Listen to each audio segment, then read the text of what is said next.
Alright, people, we're back for episode 2. Can you even believe it? Because I can't. So, before I jump into the next part of my story, I want to just do a brief recap on episode 1 and kind of where we ended for anybody that maybe didn't listen to that one. And if you didn't, you should go do that and then listen to this one. But in part 1, I talk about how I even found this passion for business and entrepreneurship, and my first venture, if that's what you want to call it, but my first really taste of this world was when I decided to start a nonprofit.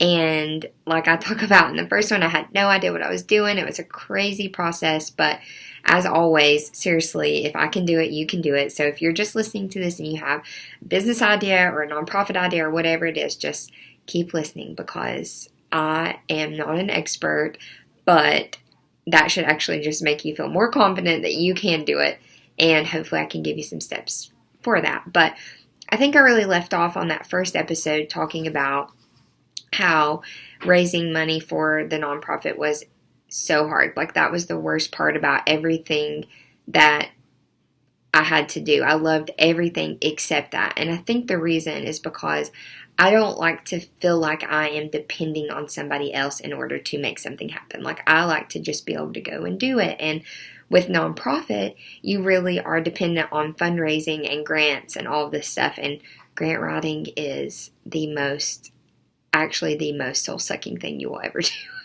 in my opinion. Now, I know there's people that love that and they're really good at it. For me, I was really bad at it. That's not my specialty.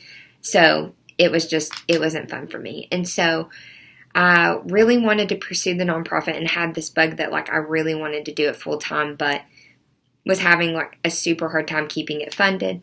And around that same time is when Tom's shoes came out.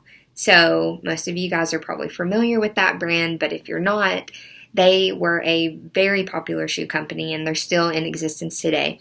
But for every pair of shoes sold, they provided a pair to a kid, or gave a pair away to a kid in another country that didn't have shoes. And I think in the US too. So it was this 1-for-1 model. You bought something, they gave something.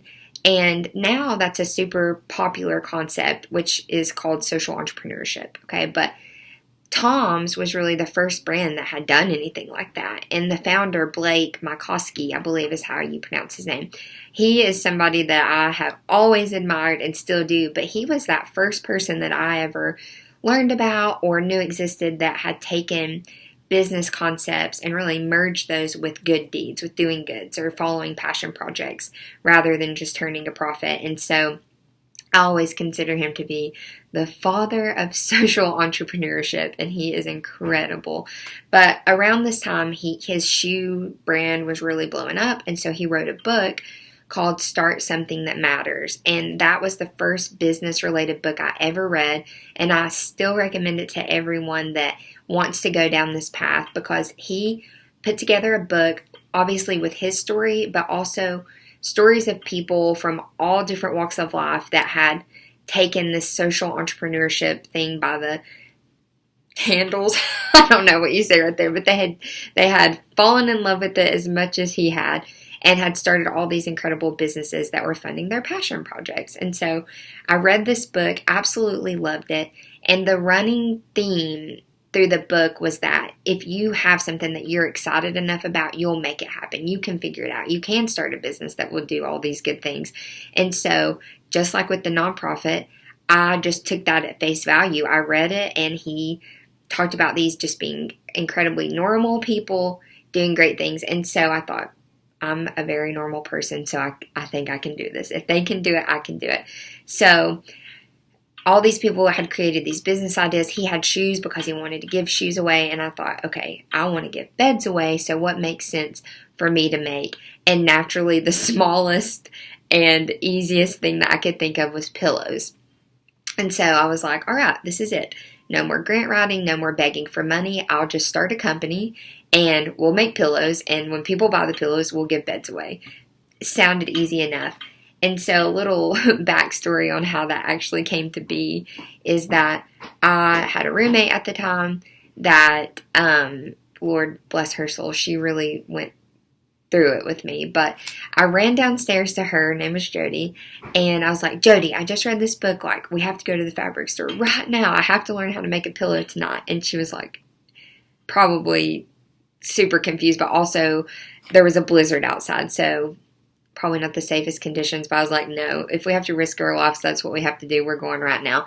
And so we go to the fabric store, and I have no idea how to sew, and I'm looking around trying to gather up the supplies that I think I need. And the most important thing that I needed obviously was fabric. So I'm looking through all the fabrics, and of all the fabric I could have chosen, I chose burlap. If you're not familiar with burlap, it's potato sack material. Basically, it's the most uncomfortable fabric in the world.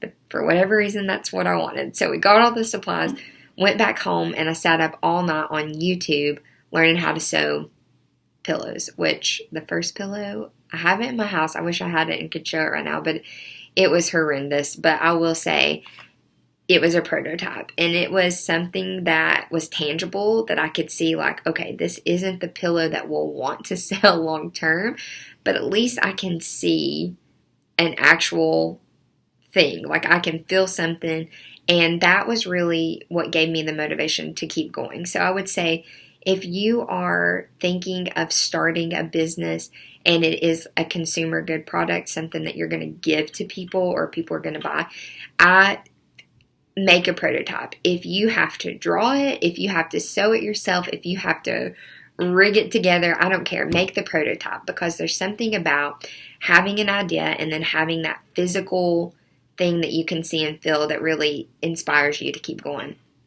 in the beginning. So I did that, had this terrible, ugly prototype, but I knew we could make it better. And that's what we did. I had so many friends that came and would help me. Like, I had a lot of friends that knew how to sew. I did not know that, but they came through for me on this. Great. There's a train coming by, so if you hear that, sorry. But so we started just buying better fabrics, learning how to screen print phrases on the pillows, just until they were finally something that we thought, okay, and I thought, we can show this to the world. We can try to start selling these, even though they were still very basic. And so the next step that we took after we got these pillows where we wanted them was to create an Instagram account, because that's how all good millennials market their products. So we created this Instagram account just to kind of start a little buzz about what we were doing. We were raising money for a good cause, you know, who didn't need a pillow. And so people honestly started liking them, and we got a little following, and we started getting a few orders in here and there, and it was really exciting. Super small, running it out of my apartment and sewing lots of pillows and missing lots of work and school to get it done. But it was exciting just to see, like, an idea, people actually start to grab onto it. So I say, when you're starting something, just start putting it out there, because honestly, your friends and family, they want to see you succeed, and just getting that momentum is exciting. And once again, you're going to need all the momentum that you can find to keep pushing through, because it's going to be pretty difficult. But the people that you surround yourself with and just the feedback that you'll get will be really encouraging. So put it out there. It is time to put it out there. I don't know who needs to hear that, but just do it.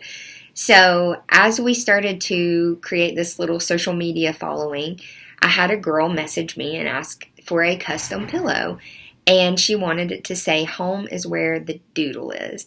And I thought, what the heck? But people who have golden doodles, let me tell you, they love them. So we made this pillow, sent it to her. I had no idea that she was a blogger or social influencer. Her dog was a social influencer. And I sent her this pillow with no expectations, and she posted a photo of it. And over the course of a weekend, we had $30,000 worth of orders. And that's when I realized, oh my gosh, we have a real business, and how am I going to sew $30,000 worth of doodle pillows? So that is where the next part of the story kind of makes a turn, and I was once again in the position where I had no idea what I was doing or how to even make this happen. And so if you don't take anything else from anything I ever say, it is networking is the most important thing that you can do. Talking to people about your idea, because that's where your connections will come, and that's where, when you get into those moments where you don't know what to do, somebody will know what to do, and they'll connect you to somebody. And that's what happened for me. I had a friend that was already in textile manufacturing. he has a blue jean company, and he had a friend that had experience in starting consumer goods companies and finding manufacturers for different products. And so I called him, was like, what do I do? And he connected me to my first business coach, mentor, whatever you want to call her, big sister, Laura. And she had a consulting firm based in Birmingham, Alabama. And I got on the phone with her and was like, what do? I know nothing about business, and I definitely don't know how to produce all these pillows. And so she said, come meet with me. We'll figure this out.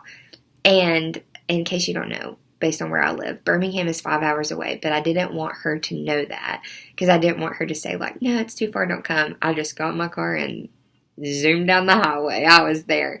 And so this was a really pivotal moment for me, this meeting, because up until this point, I had a business idea, and I knew why I was doing it, to provide beds, but I hadn't really thought, there were so many processes that I hadn't thought through in regards to the business. And so I drive to Birmingham, and I walk into her office. I'm like 22 years old, I don't know, have all these backpacks, look like I'm ready for school. I mean, I didn't know what to take or what I needed.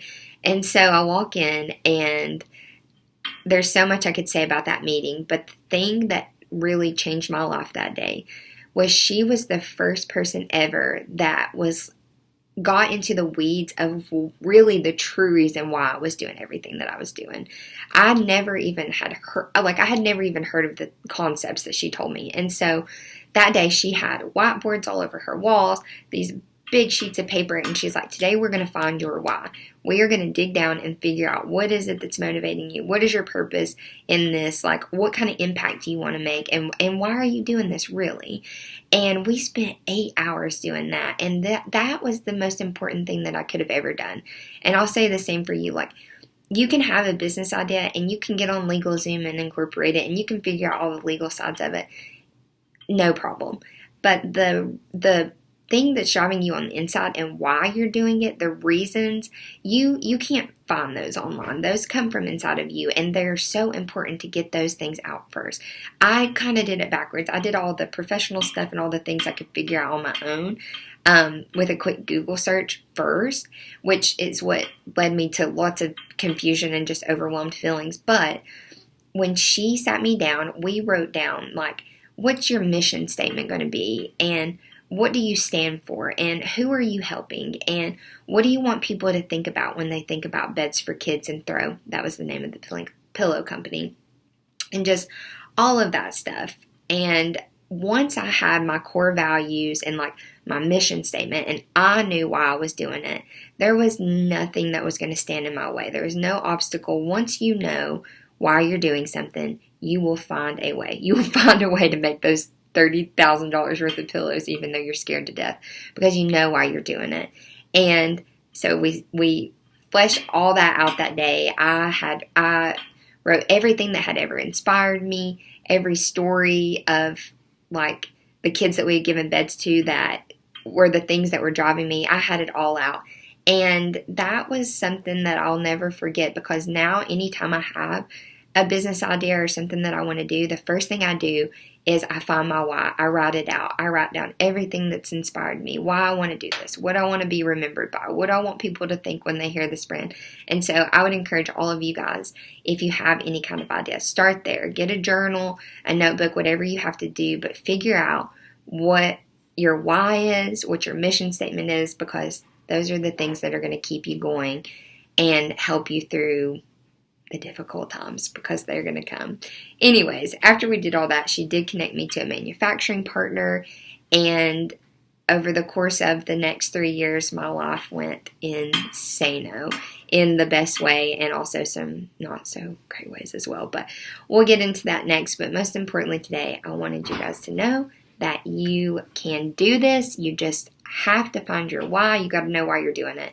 And I want to leave you today with, I feel like I'm a preacher. Now I'm going to leave you with, but 3 book recommendations that I think you should read if you're in this point of your business. But the first one is The Go-Giver.